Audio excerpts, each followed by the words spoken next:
भले मी अधिकारी पदावर नसेन, पण माझ्यामध्ये जर टॅलेंट आहे आणि थ्रू प्रॉपर नेटवर्किंग जर मी सरकारच्याच खिशातून, त्यांच्याच पैशातून, त्यांच्याच जनतेसाठी, त्यांच्याच टॅक्सपेयरसाठी जर काही मिळवून देऊ शकते, तर हे खूप चांगलं असेल. तर हे सगळं फेसलेस असतं.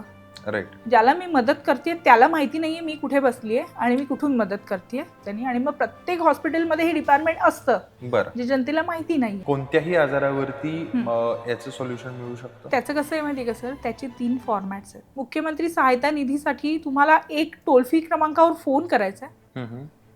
तुम्ही फोन कट केल्यावर 2 मिनिटात फोन येतो.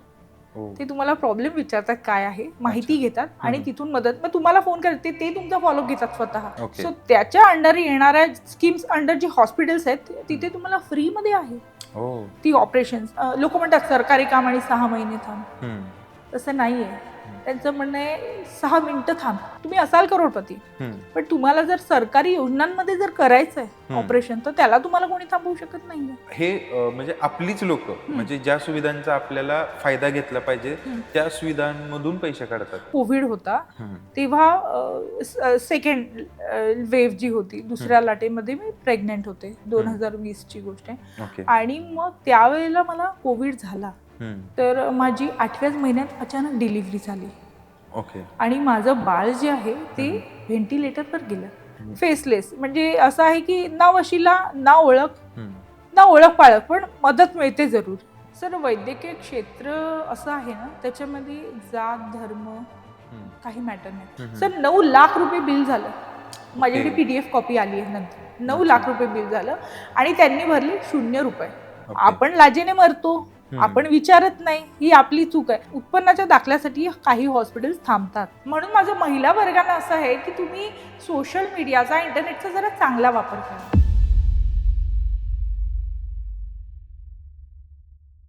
मित्रांनो, विचार करा, तुम्ही दवाखान्यात आहात आणि तुम्हाला लाखोंचं बिल आलेलं आहे आणि तुमच्याकडे भरण्यासाठी पैसेच नाही आहेत. तर विचार करा, अशा वेळी तुम्ही काय करणार? तर घाबरू नका. शासनाने खूप खूप सुंदर अशा व्यवस्था करून ठेवलेल्या आहेत, पण ते तुमच्यापर्यंत पोचत नाहीत.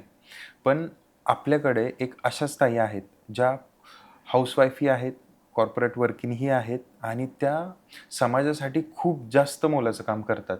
तर आजचा एपिसोड खूप पाहण्यासारखा आहे, शेवटपर्यंत पहा. तुम्हाला, तुमच्या मित्रांना, सर्वांनाच याचा फायदा होणार आहे, इवन मलाही. तर भेटूयात आजच्या आपल्या नवीन पाहुण्यांना. नमस्कार ताई. नमस्कार. कशा आहात? मी मस्त, मजेत. अच्छा, काय नाव आपलं? माझं नाव आहे सौ कविता दर्शित चौधरी. मी मुंबईला वसई इथे राहते. अच्छा. सो बेसिकली तुम्ही मला सांगितलं तुम्ही हाऊसवाईफ आहात, प्लस वर्किंग पण आहात आणि प्लस तुम्ही समाजासाठी एक छान कामही करता, कुठलंही क्रेडिट न घेता.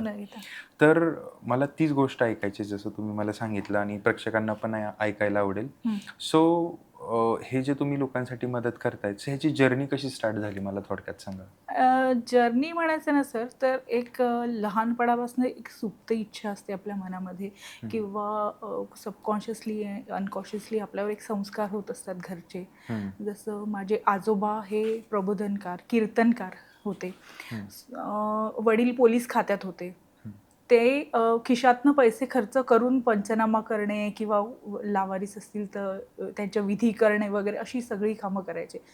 आईचा पण खूप सगळ्यांना मदत करण्याचा स्वभाव इनहेरंटली कुठेतरी हे होतं जन्मजातच. आणि बाबांना वगैरे असं बघितलेलं लहानपणापासून की कसं ते समाजासाठी करतायत. प्रवाहाच्या विरोधात एकदम, म्हणजे पोलीस खातं, आपण ते पोलीस खात्यात कामाला होते, परंतु त्यांना बघून कुठेतरी असं वाटायचं की नाही, आपण पण समाजासाठी काही ना काही केलं पाहिजे. त्यासाठी माझं अभियांत्रिकी शिक्षण झाल्यानंतर मी एकदा MPSC सुद्धा दिली होती. त्याच्यामध्ये काही मार्कांनी माझं रँक गेलं. ती मनाला कुठेतरी असं होतं की जर आपण अधिकारी झालो असतो तर कदाचित खूप चांगल्या प्रकारे समाजाला उपयोगी पडता आलं असतं. परंतु त्याच्याने खचून न जाता माझं जे कॉर्पोरेटमध्ये माझी भूमिका आहे किंवा करिअर आहे ते सांभाळूनच एखादा सुवर्ण मध्य साधून समाजाला कशी मदत करता येईल ह्याचा माझा मी शोध लावला. आणि मी माझ्यावर असं म्हणता येईल की साऊथचे जे मूवी आहेत त्याचा भरपूर इम्पॅक्ट आहे. त्याच्यात असं दाखवतात 1 रुपये डॉक्टर, 5 रुपये डॉक्टर. तर मला असं वाटायचं आपण फक्त बघतोय, हे आपण प्रॅक्टिकली करू शकू का? त्याच्यातनंच एक जिज्ञासा झाली आणि मग एक प्लॅन झाला आणि मग अक्षरशः म्हणतात वन मॅन आर्मी त्यासारखं मी काम सुरू केलं. ते 10 वर्ष होतील आता काम चालू आहे. ग्रेट. सो हे काम तुम्ही करताय आता सध्या, पण नेमकं हे स्टार्टअप जे झालं, फर्स्ट स्टेप कशी होती? लाईक काय इन्सिडेंट झाला होता की तिथून तुम्हाला त्याची प्रेरणा मिळाली? ओके सर, सांगायचं असं ना की माझं कॉर्पोरेट जॉब प्लस माझं BBAचं शिक्षण चालू होतं, रिटेलिंगचं जॉब आणि शिक्षण करता करता मला असं वाटलं की थोडंसं काहीतरी दरम्यान माझं महिला सशक्तीकरणासाठी जी आहे ती कामं ऑलरेडी चालू होती, की पर्सनलाइज कोण क्वेरी घेऊन आलं तर करणं वगैरे. तर बाबा पोलीस खात्यात असल्यामुळे खाकी रंगाशी अगदी जवळून संबंध होता, सगळे कायदे सेक्शन्स वगैरे, तर महिलांना त्यांचे हक्क सांगणं वगैरे ह्या मदती सुरू होत्या. परंतु लॉकडाऊनच्या जस्ट आधी फेसबुकवर एक ग्रुप होता, आजही आहे, वर्ल्ड मराठा ऑर्गनायझेशन. जरी नाव मराठा असलं तरी ते फक्त मराठ्यांपुरतं सीमित नाही आहे. अक्षरशः बांगलादेशी वगैरे म्हणजे बंगाली म्हणता येईल, जे मायग्रंट्स असतात त्यांना सुद्धा भरपूर, आणि जगात जिथे जिथे आपले बांधव आहेत त्यांना हवे ती मदत मिळण्यासारखा एक फेसबुक ग्रुप होता. त्याचं जे संस्थापक होते प्रवीण पिसाळ, ते स्वतः हार्ट अटॅकने वारले काही वर्षापूर्वी.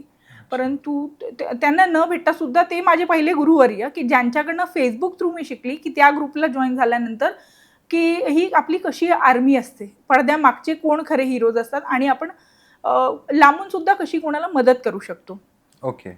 हे त्यांच्याकडनं कळलं. त्या ग्रुपवर कसं होतं की कोणालाही काही वैद्यकीय मदत लागली की तो पोस्ट करणार, त्याचा नंबर पोस्ट करणार, आणि त्यांनी ना स्वतःहून एक ब्रिगेड तयार केली होती, महिलांचं वेगळं पुरुषांचं वेगळं ग्रुप. आणि मग ते त्यांच्या कनेक्ट थ्रू, नेटवर्क थ्रू ह्या ज्या योजना होत्या, जसं तुम्ही बघितलं असेल की 10 वर्षांपूर्वी लोकांना माहितीही नव्हतं मुख्यमंत्री सहायता निधी काय आहे किंवा काय नाही आहे. बरोबर. त्यांना त्यांचे हक्क, कर्तव्य एवढे अवेअरनेस नव्हता. परंतु त्या ग्रुपकडनं मी शिकली की माझा जॉब करता करता, भले मी अधिकारी पदावर नसेन, पण माझ्यामध्ये जर टॅलेंट आहे आणि थ्रू प्रॉपर नेटवर्किंग जर मी सरकारच्याच खिशातून, त्यांच्याच पैशातून, त्यांच्या जनतेसाठी, त्यांच्याच टॅक्सपेयरसाठी जर काही मिळवून देऊ शकते तर हे खूप चांगलं असेल असं मानून मग प्रवीण पिसाळ सरांबरोबर फोनवर बोलून त्यांच्याकडनं प्रोसेस शिकून घेऊन मग मी ते काम सुरू केलं. ओके. सुरू करत असताना मला वाटतं एक 3-4 वर्षांनी कोविड आला. कोविडमध्ये तर भरपूर प्रॉब्लेम झाले सगळ्यांचे, म्हणजे रक्त हवं असायचं, रेमडेसिवीर इंजेक्शनचे काळे बाजार वगैरे होत होते, त्याच्यासाठी प्रॉपर चॅनल थ्रू एक मी बघितलं. कोविड काळामध्ये भाजप असू दे, काँग्रेस असू दे, मनसे असू दे, सगळेजण एकत्र आलेले, अशी ऐतिहासिक घटना होती. सगळे कार्यकर्ते खांद्याला खांदा लावून एकमेकांना मदत करत होते. बरोबर. त्यावेळेला मी खरंच सांगेन की प्रत्येक पक्षाच्या कार्यकर्त्यांनी मदत केली फोनवर. कोणालाही काहीही अरेंज, बेड्स मिळत नव्हते लोकांना ॲडमिट व्हायला, ते मिळवून देणं. म्हणजे मदत करायची असेल तर आपल्याला तिथे फिजिकली अवेलेबल असावंच लागेल असं काहीही नाही आहे. तुम्ही फोनवरून सुद्धा तुमच्या सुप्त इच्छा पाहिजे तर ते करू शकता. सो अशा प्रकारे मी ते काम सुरू केलं कोविडमध्ये. अच्छा, बरं. सो मग तुमच्याकडं आलेली पहिली केस कोणती होती? पहिली केस अशी म्हणता येईल, रक्तासाठी एक वसईलाच असे, आणखीन एक तुम्हाला सांगते, असे खूप सोशल ग्रुप्स असतात, मीम्ससाठी असतात, कॉर्पोरेट वर्किंगसाठी असतात, वेगवेगळे काही रिलिजन लिहिणारे असतात. तसंच भरपूर ग्रुप्स आहेत, जसं MLA महाराष्ट्र लेडीज असोसिएशन. अच्छा. दुसरं आहे सखी, फक्त महिलांसाठी. अच्छा. तिसरं आहे लेक माहेरचा कट्टा. बरं. हा, ह्याच्यामध्ये कसं असतं की बायका आहेत ना, त्यांच्या आयडेंटिटी लपवून ज्या त्या घरात समाजात सांगू शकत नाहीत, ते प्रॉब्लेम ते तिथे. कधी कधी कोणाला असं मदत मागायला कमीपणा वाटतो, लाज वाटते की अरे मी लिहिलं, माझी शेजारीण पण ह्याच ग्रुपवर आहे, मग माझं काय होणार. सो असं काय नाही, आयडेंटिटी लपवून वगैरे त्या करतात आणि त्याच्या थ्रू मदत मिळते. ओके. झालं असं की वसईला म्हणजे तोपर्यंत आहे ना सर, हे सगळं फेसलेस असतं. राईट. ज्याला मी मदत करते त्याला माहिती नाहीये मी कुठे बसली आहे आणि मी कुठून मदत करते. अच्छा. मला एवढं माहिती आहे की त्याचा पेशंट कुठल्या हॉस्पिटलला ऍडमिट आहे आणि तिथे कोणाशी. MSW डिपार्टमेंट म्हणून असतं, मास्टर ऑफ सोशल वर्किंग केलेला असतो कोर्स त्यांनी, आणि मग प्रत्येक हॉस्पिटलमध्ये हे डिपार्टमेंट असतं जे जनतेला माहिती नाहीये. ओके. आपण कधीही प्रॉब्लेममध्ये असलो, कुठल्याही हॉस्पिटलला आपला पेशंट ऍडमिट असल्यानंतर त्वरित जायचं आपल्याला MSW डिपार्टमेंटकडे. अच्छा. हां, आणि बरं. तिथे आपली जर ऐपत नसेल, आपल्याला साधारणतः अंदाज येतो की हे हॉस्पिटल आहे, ह्याचे बिल्स एवढे येऊ शकतात. तुम्ही आधी पहिल्या सुरुवातीच्या 48 तासात MSW डिपार्टमेंटकडे जाऊन त्यांना जी हवी आहेत कागदपत्र ती सबमिट करू शकता. त्याने हा ओके. फायदा होतो, तुमची ट्रीटमेंट तरी ॲटलिस्ट सुरू होते सुरू पटकन, होते. पैशांसाठी ते वाट बघत नाही. आणि मग बिल वगैरे जे काय असतं MSW तर्फे ते कमीच योजनांमध्ये वगैरे बसवलं जातं, असं आहे. सो मी सांगत होते पहिल्या केसबद्दल.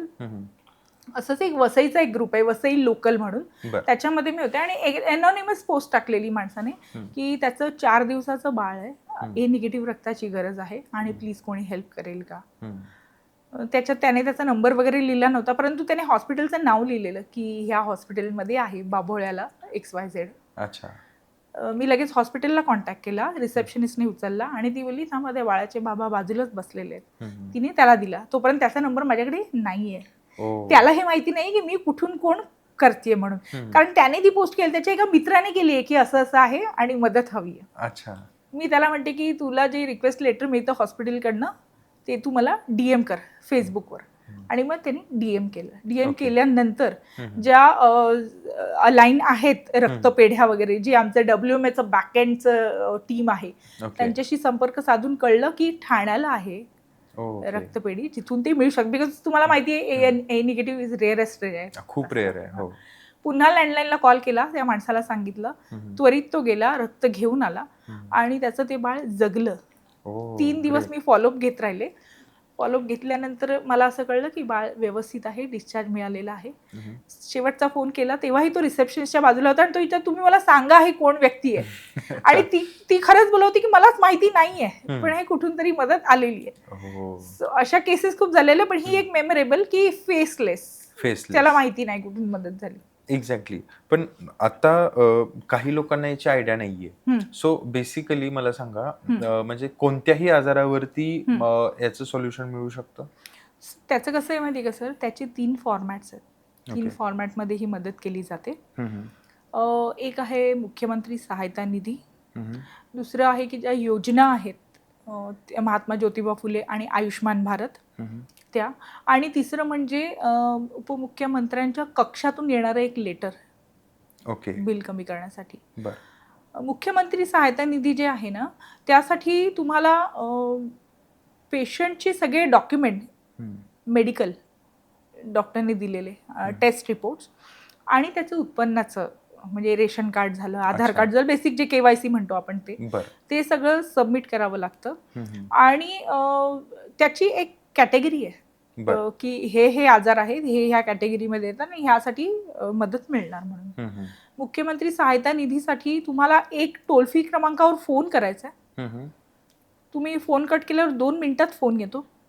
ते तुम्हाला प्रॉब्लेम विचारतात काय आहे, माहिती घेतात आणि तिथून मदत. मग तुम्हाला फोन करते, ते तुमचा फॉलोअप घेतात स्वतः, ती जी टीम आहे ती. संवेदनशील उपमुख्यमंत्री डॉक्टर एकनाथजी शिंदे यांचे जे CSI PA आहेत, हे मेडिकल कामगार मंगेशजी चिवटे, हे माझे गुरुवर्य, म्हणजे मी एकलव्य म्हणायला हरकत नाही. त्यांच्याशी कधी भेट नसताना पण फेसलेस, म्हणजे फक्त फोनवर. आणि he is also so active की तुमचा मेसेज गेल्यानंतर त्वरित रिप्लाय आलाच पाहिजे. त्यांच्या पण त्याच पेशंटच्या विषयी भावना आहेत. त्यांची जी शिष्य, जसं मी एक म्हणा, इतरही आहेत. सो ही मदत पटकन मिळते. ते जे पैसे आहेत ते हॉस्पिटलच्या खात्यामध्ये जमा होतात मुख्यमंत्री सहायता निधीमधून. दुसरं जसं मी म्हटलं की योजना, पूर्वी महात्मा ज्योतिबा फुले आणि आयुष्मान भारत ह्या वेगवेगळ्या होत्या. आता ते क्लब झालेल्या आहेत, त्यामुळे त्याची जी मर्यादा आहे ती 10 लाखांपर्यंत गेलेली आहे. सो त्याच्या अंडर येणाऱ्या स्कीम्स अंडर जी हॉस्पिटल्स आहेत तिथे तुम्हाला फ्रीमध्ये आहे ती ऑपरेशन्स. पण लोकांचं कसं आहे सर माहितीये का, हल्ली हॉस्पिटल्स हा एक बिझनेस झालेला आहे. आणि ऑपरेशन्स हे एक प्रोजेक्ट झाले ज्यातनं त्यांना रेव्हेन्यू कन्व्हर्ट करायचं. आणि लोकांना असं वाटतं की AC आहे, अम्युनिटीज आहेत, म्हणजे इथे चांगलाच इलाज होणार आहे आणि त्यांना सरकारी नको आहे. म्हणजे लोकांचा जो ॲटिट्यूड किंवा जे मत आहे, लोकांचा एक पर्स्पेक्टिव्ह आता राहिलेला आहे की सरकारी कामांमध्ये म्हणजे सरकारी हॉस्पिटल्स एवढे तेवढे चांगले नाहीयेत असं. पण तुम्ही जर बघितलं तर तुम्ही कुठल्याही शहरातले मोठे तज्ञ डॉक्टर बघा, MD, त्यांच्या क्लिनिकला जी सेवा देतात ना, ती सेवा त्यांना सरकारी हॉस्पिटलमध्ये देणं अनिवार्य आहे कायद्याने. बरोबर. जो माणूस माझी डिलिव्हरी एका पंचतारांकित हॉस्पिटलमध्ये करतोय तो त्याच कक्षेतल्या एका गव्हर्नमेंट हॉस्पिटलमध्ये सुद्धा त्याला ती सेवा देणं गरजेचं आहे. एक्झॅक्टली. तोच तज्ञ मला तिथे तपासतोय. पण लोकांचा जो निराशाजनक ऍटिट्यूड आहे बघण्याचा की सरकारी म्हणजे नाही, तुम्हाला थोडंसं विश्वास ठेव. मी हे नाही म्हणत इन्फ्रास्ट्रक्चर वाईज थोडंफार इकडे तिकडे ते तुम्हाला एसी एम्युनिटीज देऊ शकत नाहीत, परंतु ट्रीटमेंट ही फ्रीमध्ये आहे. एक्झॅक्टली. ती योजना. आणि तिसरं म्हणते, समजा एखादा पेशंट इमर्जन्सीमध्ये तुम्ही प्रायव्हेटमध्ये ऍडमिट केलेला आहे आणि तुम्हाला समजते की ह्या बिलाची आपली ऐपत नाहीये भरण्याची, त्यावेळेला बिलाची फायनल कॉपी आल्यानंतर ते मला संपर्क साधतात. त्यांचं KYC म्हणजे आधार कार्ड, ते हॉस्पिटलचं बिल, हॉस्पिटलचं नाव, या 3 गोष्टी मला लागतातच बेअर मिनिमम. ओके. त्या मी उपमुख्यमंत्री सहायता निधी मंगेश चिवटे सर आहेत, त्यांची जी टीम आहे त्यांच्याकडे पाठवते. ओके. आणि त्यानंतर लगेच, म्हणजे आपण लोक म्हणतात सरकारी काम आणि 6 महिने थांब, तसं नाहीये. त्यांचं म्हणणं आहे 6 मिनिटं थांब. अच्छा, फक्त 6 मिनिटात 6 ओके. मिनिटाच्या आतच माझा जो अनुभव आहे कोऑर्डिनेशनचा, त्यांचं लेटर येतं की हे ते पण शहानिशा करतात खरोखर उत्पन्न हे की नाही, Exactly. कोणी गैरवापर करू नये योजनांचा. राईट.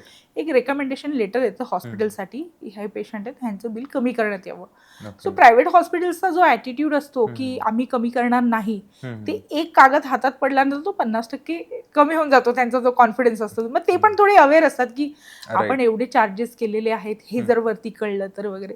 सो हे म्युच्युअली बेसिसवर बिल आपोआप कमी होतं. तर असे हे 3 फॉर्मॅट्स आहेत ज्याच्यामध्ये मदत मिळू शकते. अच्छा. सो आता हे झालं बिलाबद्दल, पण असं समजा की म्हणजे काही लोकांचं इन्कम सो 10 लाखाच्या वरती असेल किंवा असे काही क्रायटेरिया ठरलेले आहेत का की तुमचं उत्पन्न बघून मग तुम्हाला ठरवलं जाणार की तुम्हाला किती % मदत करायची? असं काहीही नसतं सर, असं काही नसतं. तुम्ही असाल करोडपती, पण तुम्हाला जर सरकारी योजनांमध्ये जर करायचंय ऑपरेशन, तर त्याला तुम्हाला कोणी थांबवू शकत नाहीये. तुमची तयारी असेल, तुम्ही या, फ्रीमध्ये घ्या आणि जा सर्व्हिसेस घेऊन. ओके. म्हणजे याच्यामध्ये श्रीमंत गरीब नाही, असा कुठलाच भेदभाव नाहीये. नाही. कोणीही ह्या सरकारी योजनांचा फायदा घेऊ शकतो. ओके. सो आता बऱ्याच केसेस असतात, हार्टची सर्जरी असू देत, आता बऱ्याच प्रमाणात प्रमाण वाढलेलंच आहे, आणि त्याच्यानंतर ब्रेन सर्जरीज असू दे, ज्या खूप मोठ्या मोठ्या असतात, ज्यांना म्हणजे 10 ते 15 लाखाच्या वरतीच खर्च जात असतो. तर अशा योजनांबद्दल थोडंसं सांगा. सर काय माहितीये, माणसाच्या जन्मापासून जी जास्त पेनफुल गोष्ट आहे ना, लहान मुलांना हृदयविकाराचे प्रॉब्लेम्स, कोणाला हार्टमध्ये होल असतं वगैरे, हे प्रॉब्लेम्स असतात. सो त्यांच्या ज्या सर्जरीज असतात ना, ह्याची शिबिरं असतात. Okay. Throughout the year. उपमुख्यमंत्र्यांचे जे PA आहेत मंगेश चिवटे सर, हे स्वतः महाराष्ट्रात ठिकठिकाणी हे कॅम्प्स असतात. बरं. आणि निशुल्क सेवा आहे ती. ते ऑपरेशन पूर्ण, त्याचे रिपोर्ट्स काढण्यापासून ते तुमचं बालक हातात देईपर्यंत फ्री ऑफ कॉस्ट आहे. दुसरं म्हटलं हार्टचं, तर तुम्ही म्हणाल बायपास वगैरे, जे वाल रिप्लेसमेंट वगैरे, ते सुद्धा योजनेत आहे. अच्छा. ते सुद्धा आहे. त्याच्यात काहीतरी असं असतं की पंप जे असतात अमेरिकन हवे असतील तर एवढा खर्च, भारतीय बनावटीचे असतील आपल्या ब्रँडचे तर ते निशुल्क आहे वगैरे. ओके. सो ह्या सेवा आहेत. ब्रेनचं जसं तुम्ही म्हणाल, कॅन्सर म्हणालात, केमोज वगैरे देणं, सगळे जे मेजर एक लिस्ट आहे जसं मी सांगितलं, त्या लिस्टमध्ये ते सगळे आजार आहेत आणि त्याच्यावर उपाय आहेत सरकारी. Okay, great. सो अशी काही केस आलेली आहे का की लाईक तुमच्याकडे आली आणि पण ते त्या क्रायटेरियामध्ये बसू शकले नाहीत? सो अशी काही केस आहे का तुमच्याकडे? एक केस आली होती सर. सासूला BMCचं पेन्शन होतं. बरं. आणि तिला काहीतरी ब्रेन रिलेटेडच इश्यू झाला आणि तिचं जे इन्कम आहे ते नाही म्हटलं तरी सुनेला थोडा तरी आर्थिक हातभार होता. ओके. आणि त्यांनी एका हायफाय हॉस्पिटलमध्ये तिला ऍडमिट केलं. आता आपण जेव्हा जातोय एका ठिकाणी तेव्हा आपल्याला आयडिया असते की आपण नॉर्मल हॉटेल वर्सेस ताज, तर आपल्या खिशाला माहिती असते की बिल काय येणार, तसं त्यांना अंदाज असावा. आणि त्यानंतर ऍडमिट केल्यानंतर सर्जरी नंतर जर कोण माझ्याकडे येत आहे मदत मागण्यासाठी, त्यातही निकष असा होता की उत्पन्नाचा दाखला मग द्यावा लागेल वगैरे. आणि त्यांच्या त्या स्टेटमेंटमध्ये पेन्शनचं दिसत होतं की ह्या लेडीला एवढं पेन्शन आहे. सासू ती पेशंट होती.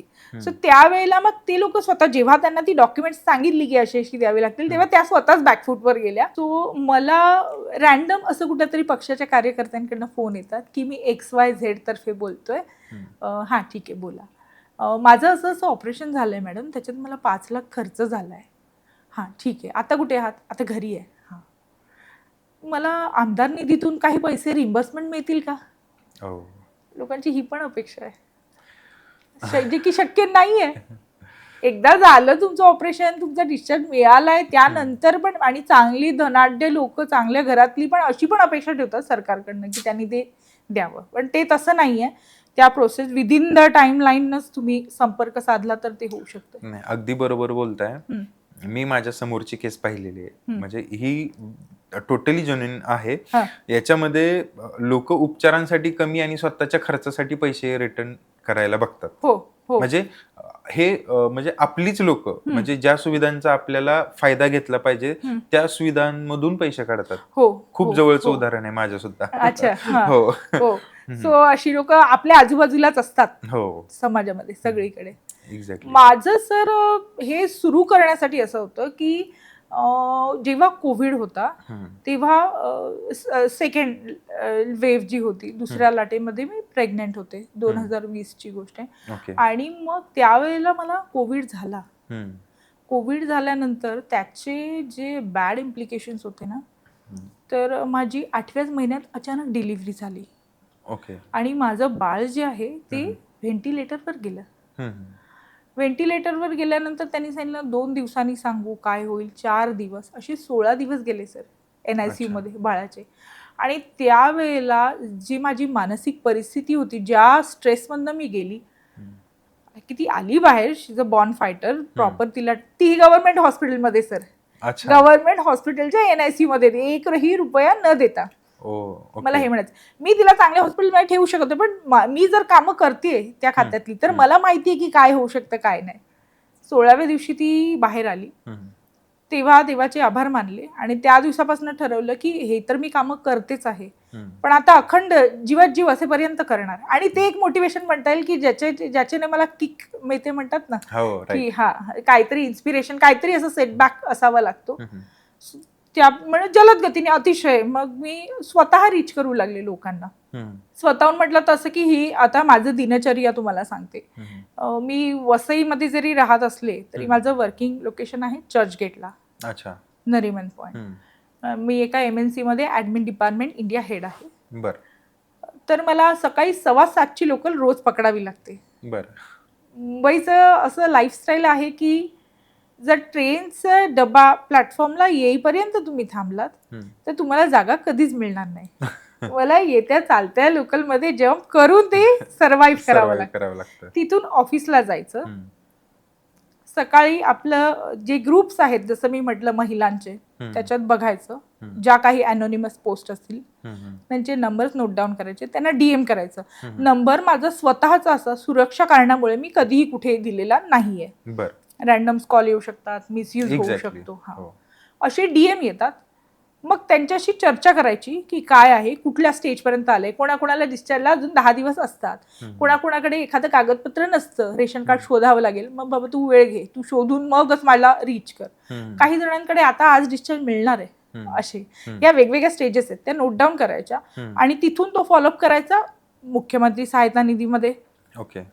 त्या ऑफिशियल्स बरोबर तिथे केल्यानंतर आणखीन एक सांगायचं राहिलं की आयुष्मान भारतचे जे महाराष्ट्राचे प्रवक्ते आहेत डॉक्टर ओमप्रकाश शेटे, त्यांचे PA आहेत अशोक दोडताले.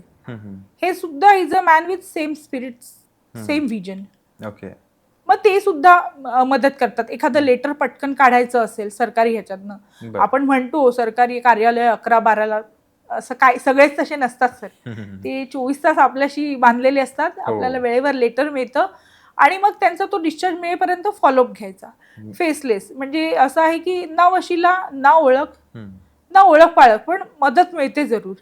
एक्झॅक्टली. ह्या तत्वावर काम चालतं. आणि मग त्याच्यातनं माझं असं एक टार्गेट असतं, वर्षभरात साधारण 1 कोटीची मदत झाली पाहिजे समाजाला थ्रू आउट महाराष्ट्र. अच्छा. सो आता हे तुम्ही कार्य करताय, आता ऑब्व्हियसली आपलं महाराष्ट्रीयन लोक किंवा इंडियन टेंडन्सी की काहीतरी तुमचा स्वतःचा काहीतरी फायदा असेल, विचार येणार लोकांच्या माइंडमध्ये की हा तुमचा काहीतरी स्वतःचा पर्सनल खूप मोठा फायदा असू शकतो म्हणून तुम्ही एवढी मदत करताय का. सो ही किती सत्यता आहे मला थोडक्यात सांगा. काय माहिती का सर की ज्या झाडाला फळं ऑलरेडी भरपूर लागलेली ते नेहमी झुकलेलंच असणार. एक्झॅक्टली. ज्याचं घर भरलेलं आहे ऑलरेडी हो. तो अजून काय मागणार. जे आहे ते मला सांभाळता येणं कठीण आहे. हो. माझा जॉब एका चांगल्या MNC मध्ये आहे. हम्म. पुन्हा तुम्हाला सांगायचं झालं तर अशामध्ये कधी कधी माझ्या खिशातनं पैसे जातात. अच्छा. कोणाला काही झेरॉक्स कॉपीज करायच्या आहेत किंवा कोणाकडे जेन्युइनली काही नसतं मग त्याला सांगितलं त्या कॅफेमध्ये जा तिथे मी जीपे करते. त्या ग्रामीण भागात ना सर लोक करतात. त्यांच्याकडे राहायला वगैरे नाहीये. अगदी. मुंबईला येत आहेत आणि भरपूर अशा गोष्टी असतात. तर बोलणाऱ्याचं पण तोंड पकडू शकत नाही परंतु आपलं काम जे काही मला आशीर्वाद मिळतात जे लोकांना स्वतःचे अनुभव आहेत आणि त्याचंच हे कारण आहे की मला MLAचा पुरस्कार मिळाला. गेल्या वर्षी पत्रकार बाळशास्त्री जांभेकरचा राष्ट्रीय लेवलचा पुरस्कार मिळाला. ह्या वर्षी सुद्धा मला भूमाता ब्रिगेडच्या फाउंडर तृप्ती देसाई यांच्याकडनं सखी सन्मान पुरस्कार मिळाला 2026चा. तर आपण जेव्हा हे करत असतो ना तर आपण बोलायचं नसतं. आपण कोणाला उत्तर द्यायचं. आपलं काम बोलतं.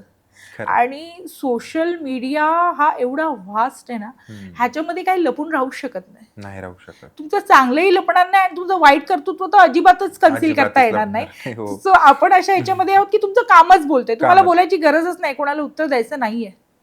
बरोबर. असं. सो आता बऱ्याच लोकांना आता प्रश्न पडला असेल की याच्यामध्ये एज क्रायटेरिया असतो का.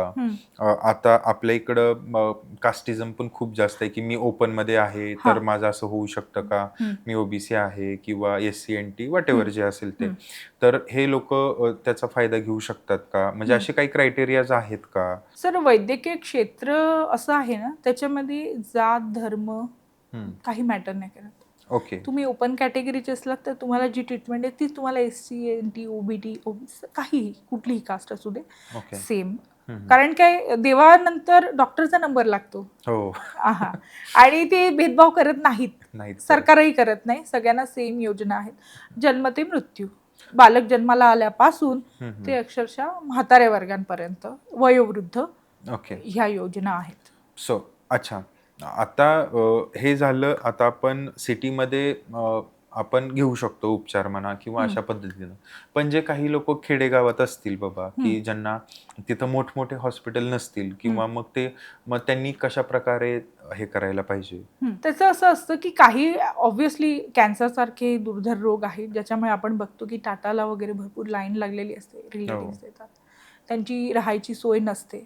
काही NGO आहेत जे पुढे येतात स्वतःहून किंवा जसं मी म्हटलं मंगेश चिवटे सर आहेत हे पर्सनल लेवलला सुद्धा राहायची वगैरे सोय करून देतात. दुर्दैवाने आपल्याकडे मेडिकल सिस्टीम हेल्थकेअर सिस्टीम अशी आहे की तुम्हाला ॲटलिस्ट एखादा मेट्रो सिटी पुण्यापर्यंत तरी वगैरे हे ग्रामीण म्हटलं तर संभाजीनगर आहे मुंबई आहे अशा मेट्रो सिटीजमध्ये जावं लागणार आहे. हॅव्हिंग सेड दॅट आता Tier 2 Tier 3 सिटीजमध्ये सुद्धा सुविधा चालू झाल्या आहेत सरकारी इस्पितळामध्ये. आणि मग हे तज्ज्ञ जे असतात हे कधीतरी कुठल्या तरी दिवशी महिन्यातनं वगैरे येणार असं स्केड्यूल असतंच. हो. सो याचं फक्त योजना प्रायव्हेट हॉस्पिटलमध्ये लागू होत नाही. ह्या प्रायव्हेटमध्ये सुद्धा तुम्ही काही रोग आहेत ते ब्रीच कॅन्डीला सुद्धा तुमचे ट्रीट होऊ शकतात. हे तुम्हाला माहिती नाहीये. परंतु हे आपण म्हणतो ना की सरकारी म्हणजे असं पडीक ठिकाणी असं नाहीये. चांगल्या हॉस्पिटलमध्ये एक केस मी तुम्हाला सांगते. आमच्या घराच्या शेजारी राहणारा एक मुलगा होता. त्याच्या आईला हार्ट वाल रिप्लेसमेंट सर्जरी सांगितलेली आणि त्यासाठी भरपूर खर्च होता आणि ते नव्हतेच अफोर्ड करू शकत. एक आई एक मुलगा असं एवढंच कुटुंब आहे त्यांचं आणि खरंच बिलो पॉवर्टी लाईनमध्ये येतात. तर एका हॉस्पिटलमध्ये ठाण्याला मी संपर्क साधला की हे होऊ शकतं का. ते होण्यासाठी ना सर माझा 1 महिना वाया गेला. बापरे. त्यांनी डॉक्युमेंट मागत राहिले आणि हा जो मुलगा ह्याचे डॉक्युमेंट नव्हते. अच्छा. त्याच्यामध्ये हा डिले झाला. डिले झाल्यानंतर जसं मी तुम्हाला म्हटलं अशोक दोडताले सर आहेत आयुष्मान भारतचे जे ओमप्रकाश शेट्टे आहेत त्यांचे PA त्यांच्याशी संपर्क झाला. त्या हॉस्पिटलने ते हॉस्पिटल 4 स्टार म्हणता येईल 5 स्टार नाही पण 4 स्टार तर ते आहेच. ठाण्याचं खूप मोठं हॉस्पिटल आहे. तिथून जेव्हा सूत्र हल्ली तेव्हा कागदपत्र पण नाही ते नंतर द्या आणि एका फोनवर त्यांचं हार्ट वॉल रिप्लेसमेंट झाली, त्यानंतर त्यांना निमोनिया झाला, तेव्हा सुद्धा त्या ऍडमिट होत्या. सर 9 लाख रुपये बिल झालं. माझ्याकडे PDF कॉपी आली आहे नंतर. 9 लाख रुपये बिल झालं आणि त्यांनी भरले 0 रुपये. फक्त 0 रुपयात ती माऊली डिस्चार्ज घेऊन आजही ठणठणीत आहे. आणि ती तिथून गेली. म्हणजे असं म्हणतात ना सर की जे सरळ मार्गाने होत नाहीये ना ते आउट ऑफ द वे, तुमच्या जिद्द पाहिजे की इनहेरंट पाहिजे ती गोष्ट की मी कसं करून घेऊ शकते. बरोबर. इंडिजन कॅटेगरीज असतात, खूप प्रायव्हेट हॉस्पिटल्स आहेत, त्याच्यामध्ये ना एक कॅटेगरी अशीच असते दुर्बल घटकांसाठी. आपण लाजेने मरतो, आपण विचारत नाही, ही आपली चूक आहे. म्हणून म्हटलं MSW डिपार्टमेंटमध्ये पहिलेच 48 तासात दरवाजा ठोकावणं तुमचं काम आहे. अच्छा, म्हणजे उपचार जसं पेशंटला आपण ऍडमिट केलं की लगेच 48 तासात त्या सगळ्या प्रोसिजर कम्प्लीट केल्या पाहिजेत. पेशंटला ऍडमिट केल्यानंतर 48 तासात जर डॉक्युमेंट जमा करायचे असतील तर मग त्या काय डॉक्युमेंट्स, मेजर डॉक्युमेंट्स काय लागतात? सर मेजर म्हणजे आपलं हे जे आहे KYC तेच आहे. आधार कार्डची कॉपी लागते, तुमचं रेशन कार्ड, कारण कसं तुम्ही मग महाराष्ट्राचे नागरिक आहात तेही कळलं पाहिजे, आणि उत्पन्नाचा दाखला. ओके. हॅव्हिंग सेड दॅट, उत्पन्नाच्या दाखल्यासाठी काही हॉस्पिटल्स थांबतात. बर. असं नाहीये की तुम्ही ते द्या तरच आम्ही सुरू करू, नाही, ते डिस्चार्ज पर्यंत नंतर सबमिट केलं तरी चालेल, परंतु हे 3 डॉक्युमेंटवर तुमचं काम त्वरित होतं. अच्छा, म्हणजे ह्या 2 ते 3 डॉक्युमेंट्स मध्ये काम होतं? हो हो हो. अरे बापरे. म्हणजे बऱ्याच लोकांचा ग्रह असा असतो की जर आता हे योजना करायचं म्हणलं तर त्याची फाईल बनवा आणि खूप जास्त पैसा लागणार, मग त्याच्या पाठीमागे कोण पळणार. म्हणजे हे एक टेंडन्सी म्हणा किंवा ऑब्व्हियस आहे की कोणीही विचार करणारच की एवढा पैसा आपण कुठून आणणार, किंवा योजना म्हणलं तर लोकांना पहिलं ते टेन्शन येतं की आता डॉक्युमेंट्स काय देऊ. म्हणजे हे खूप स्वाभाविक आहे. अशीच एक केस झालेली मी तुम्हाला सांगते. माझ्या ऑफिसमध्ये माझ्या टीमला माहितीये की ही हे ऍज अ हॉबी ही सगळी कामं करते. माझ्या बॉसकडे एक मेड होती, ती राहायची उल्हासनगरला आणि त्यांची रेसिडेन्शियल मेड होती. तिला कॅन्सर झाला. त्यावेळेला त्यांना आठवलं की हिने आपल्याला असं असं सांगितलेलं ही हे करते. मुंबईला भाटिया हॉस्पिटलमध्ये ती ऍडमिट होती आणि ह्याच्यामध्ये रिव्हर्स होती सर केस. म्हणजे कसं, ती ऑलरेडी ऍडमिट झालेली तिथे, जे मी तुम्हाला 48 तासाचा क्रायटेरिया सांगितला तो उलटून गेलेला. अच्छा. तरीही MSW डिपार्टमेंट म्हणा किंवा उपमुख्यमंत्र्यांच्या ऑफिसमधून म्हणा वगैरे जेव्हा फोन गेले, जेव्हा रिक्वेस्ट झाली, होती ती आदिवासीच, ऍक्च्युअली ती खूप पुअर कॅटेगरीचीच होती, जेन्युइन होतं. त्या केसमध्ये उत्पन्नाचा दाखला नव्हता तिच्याकडे. तिची जी मुलगी होती ती माझ्याशी कोऑर्डिनेट करत होती. मी तिला विचारलं की तुम्ही कुठे राहता? हा, उल्हासनगरला. मी फेसबुकवर गेली, म्हणजे कसं आपण डोकं चालवायचं असतं. फेसबुकवर जाऊन जिथे साधारणतः बॅनर, भैया दादा तुम्हाला वाढदिवसाच्या शुभेच्छा वगैरे वगैरे, त्या बॅनरवर टॉप 10 माणसं मी बघितली उल्हासनगरची की ही कोण आहेत. मग कधी कधी कसं असतं, त्यांच्या फेसबुक प्रोफाईलवर त्यांनी नंबर पण टाकलेला असतो की अमुक तमुक संघाचे अध्यक्ष वगैरे, हा मैत्रीच्या दुनियेतला राजा. आणि मग त्यांना फोन केले. करता करता अशा एका इन्फ्लुएन्शियल व्यक्तीकडे पोहोचले की जो खरंच तहसीलदार मध्ये तिचं काम करून देऊ शकतो. हे सगळं एका तासात घडलं. आणि मग मी त्याला रिक्वेस्ट करून सांगितलं की असं असं आहे. मग त्या मुलीचा जो भाऊ होता तो गेला आणि तिला लगेच त्वरित, मला वाटतं 2 दिवसात वगैरे तिचं उत्पन्नाचा दाखला मिळाला. इथे ट्रीटमेंटही चालू राहिली, इथे डॉक्युमेंटही बनले आणि ते आपलं काम झालं. वाह, क्या बात आहे.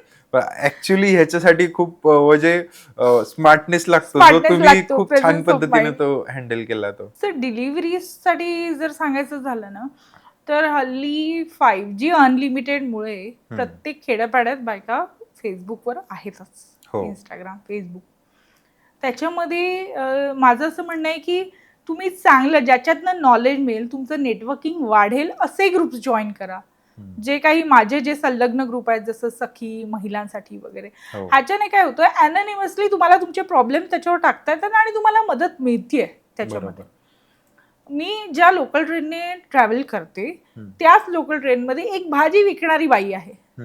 तिची सून ऍडमिट होती आणि तिचं कॉम्प्लिकेशन झाले, ट्विन्स झाले आणि त्यांना काही माहिती नाहीये. तिला माझी माहिती असल्यामुळे ती मला सांगू शकली समोरासमोर.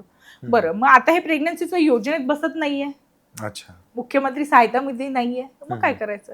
अशा वेळेला आपण रिक्वेस्ट करून उपमुख्यमंत्री सहायता निधीमधनं एक लेटर काढतो त्या हॉस्पिटलसाठी, जिथे ते रिक्वेस्ट करतात त्यांना की असं असं जेन्युइन केस आहे, तुम्ही कमी करा.